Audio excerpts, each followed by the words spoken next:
Hey, what's up, YouTube? I'm here with Chris Rodriguez. What's going on, guys? We're at the ARG State in Colorado. He just top forward. He almost able to defend his title. You see, he was a former state champion. Former. But yeah, I lost. I didn't get to play Yu-Gi-Oh! The last game 3 against Adrian Sean Shakir. So for starters, I played the Blue Boys. You know, them Blue G's. I played one Raigeki, Prep, Double Eclipse, Triple Mystical, Triple Rhoda, Double. Pretty standard.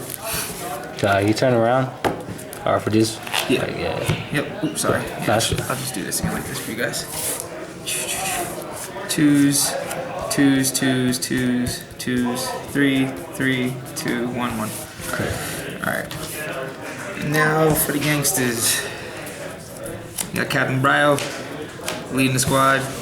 Second in command, Valkyries. Shrit is the little gangster that comes through when he needs. You got Gungnir, the Foot Soldiers. You got the errand boy, more Foot Soldiers. Captain, some roaches. Fat Cop, bunch more Foot Soldiers. And then you got the Corporal who runs shit. I played Exile Force over as my out to the Jin that was rotatable over DD Warrior Lady and Bull Later. A lot of times people go to Valkyris, even though Gungnir exists obviously, and so does Trish. It's also an answer to Nappies. It leaves the field, so you don't have to worry about getting Fiendish Change. Just tribute gone. Also Vanny's Fiend. It's a problem. No traps? None of the purple cards. They suck right now, unfortunately. Okay. How? What's the main deck count? 40? 40? Okay. On the main deck. Then for sideboard, 1 Cyclone, 2 Fairy Winds. Basically the only trap card that I played, just Blowout. Still a great card. Side of the Denkos. You know, it's kind of like a paradox theory. Nowadays, unfortunately, let me try this upside down for you guys. Appreciate it. Unfortunately, nowadays, what goes on is a lot of people, especially if you're doing what you're supposed to do in Yu-Gi-Oh! And announcing your phases, it's a good and a bad thing, and a lot of people preemptively flip face-up floodgates. So your Denkos, when you think they're going to be good, aren't. So I don't mainboard them anymore. Just sideboard them, like I said. And if you're doing what you're supposed to and just draw face standby main phase 1, it really plays a level of psychology with your opponent that makes them do things that they might not have necessarily done. 2 Kaiku, 2 Secret Village. This card's really good. I played in the mirror match. I don't side against Cliffords. Reason being is they still play cards that can destroy your monsters essentially. Some of them play Mirror Force, stuff like that, and you really just don't. They have too many ways to essentially clear your board. You really don't want to. Like Kaiku, you don't want to put a Unicorn on the board against them. It's just really not good. Like if they have it, they're gonna use it. Especially purple cards are still real in their decks, you know. Good. 2 Fire. Oops, said that backwards. Dyslexia. Fires, Ice. And then this little guy right here, I think this card is really, really, really good. It's not shown the respect that it deserves right now in this format. It's just slightly seen play. But, I mean, this card is just retarded. This card has a high ceiling for price value, a higher ceiling for playability value. I mean, if somebody activates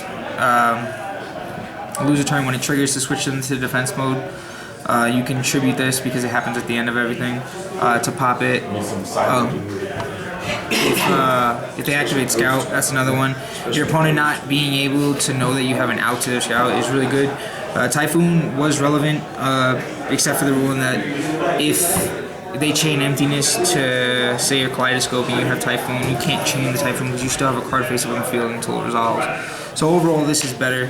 It's essentially the new Typhoon, and it might not be shining as bright as it could be right now, but expect to see this card in the future, and expect to see a lot more playability once people start realizing that even just against Clifford's, this card is just amazing. So, cool. But let's move on to the extra.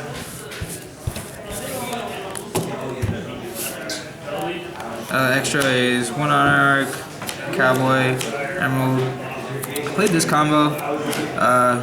Didn't go off at all today, but it's just still good to have. Your opponent might not necessarily see it coming. You just make this guy, and then you can do it on your opponent's turn. If you play another Satella Knight monster, you can do it on this, but I only play the one, so I usually just rank up over him, and then that's how I get to him. Abyss Dweller, Harlan Draco. I preached about this card. I actually lost because of this card today. It was my only loss was to Anthony King. I went X1-1 6 rounds, winning top 8, and then lost to Adrian Sean Shakir. Game 3, I opened up a hand. Shut up. Opened up 2 Shrit, Cycle, Exo, Kaleido, and then drew into a prep. Sounds broken, but my opponent went. That was my turn 1 hand. I didn't draw the prep yet. Had a pass. My opponent went Special Sir, Tribute for Vanity's Fiend, set 4 go. I went draw. He draw phase, mistake me. I drew prep, and I proceeded to lose very fast after that. So, Rhapsody, Quasar. Obviously, some people play the 5 God over this just because of another psychology reason. It's a dark, so your opponent doesn't know if you're playing Soldier. I just didn't get one. But if I had one, I'd play one over that.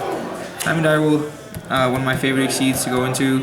Pop a back row or pop any threat, especially if you have a mystical and there's 2. You just clear it and then you move your mirror and then just make your good play off that. I almost like it better than Castell because it allows you to clear your board and still switch your mirror. Castell, Blah 2 Herald, and 1 Exciton Knight.